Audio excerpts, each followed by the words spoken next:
Oh my goodness, guys. Look at this Wooldridge 33 all aluminum boat. But you guys didn't click on that. You clicked on this bad boy right here. And we are gonna talk to Grant.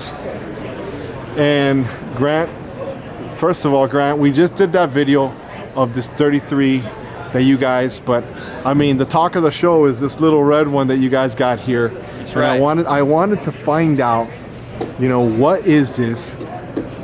It looks like it's the funnest thing you can drive out on the water. I want to take it out tomorrow. Yeah. Make it happen. All right, that's right. You are exactly right. This is the go-kart for shallow water rivers. This is the guy who wants that crazy side-by-side four-wheel drive Razor with all the wild colors that he's going to go ripping up and around off-road. Well, that guy, he gets this boat if he wants to do the same thing in the shallow water. We call this the Scout concept. So it's only 15 foot long. It's got 200 horsepower. This particular one, 200 horsepower inboard jet. We have many different power options that you can put in this boat. Of course, you want to be subtle and subdued when you're out on the water, so we picked a nice calm color, okay? Yes, yes. And then, of course, all the other things you need. We've got a tower so you can put some of your more lightweight gear up there, whether it's your dry bags, of course, the barbecue, because you need those brats when you're up on the river. We've got a lot of fun lights in case you're out there late at night or you're bringing in that fish. You need to get back with some lights. So we've got lights up on the tower. We've got lights up in the nose. We put nice gator step decking here that looks really neat. It's nice on the feet if you're playing around doing the bare feet thing. And you guys even got a palm tree and everything, right? The palm tree comes with it because we're trying to take you to Kokomo. All right. Oh, man. So then we've got a really cool wet sound system in here. We've got the 2 tower speakers, 4 speakers down below. We have an amp, a sub, and a great deck. So really cool stuff. If you haven't heard wet sounds, it'll knock your ears off, that's for sure. Grant, so where are they using these boats? Like, is there a particular area down here in the Pacific Northwest where you're seeing a lot of guys using this style of boat? Absolutely. We got so many fun rivers here with little tributaries, shallow water, lots of channels. So when we get that flood waters, the rivers spread out and there's so many fun areas to go run. So it's kind of an adventure. Get up the river, go further than you've been before. Also, central Canada, central Alaska, this type of boat is super popular. The adventure jet boating thing is really catching on. Some guys aren't even fishing. They just want to go up and run. So we made this one a little bit bigger so we can haul that moose if we're going to go hunting for moose. We can haul camp. We can take a couple buddies with us.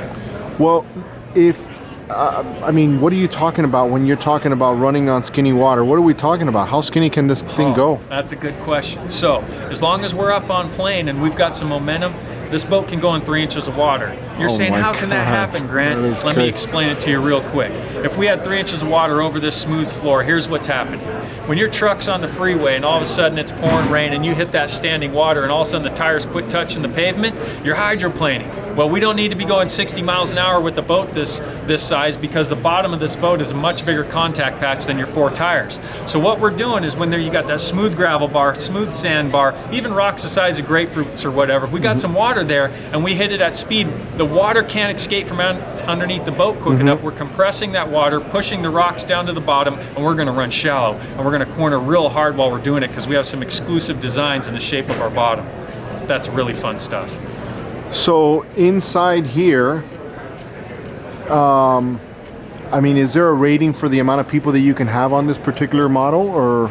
There are ratings. So here's the way ratings work, just so people understand. Anything under 20 foot, there's a certain Coast Guard regulation for amount of flotation in that boat, okay?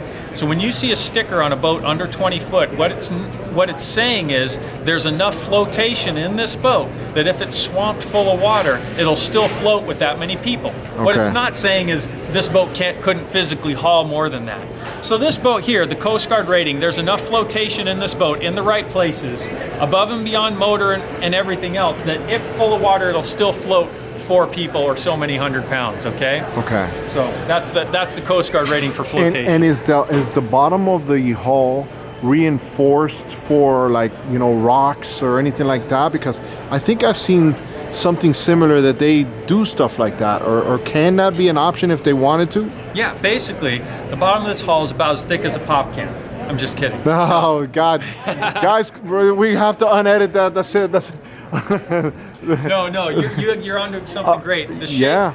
and structure is significantly important in the bottom of a boat. Okay. So there's a lot of time that goes in. We spend so much time on the structure, quite a bit of labor. Some people rely on the skin only for their hull thickness. Okay. Now I believe in hull thickness as an absolute part to play in our strength, but we put so much structure in there, and combining the two of those things, you can make for a stronger boat without the unnecessary weight.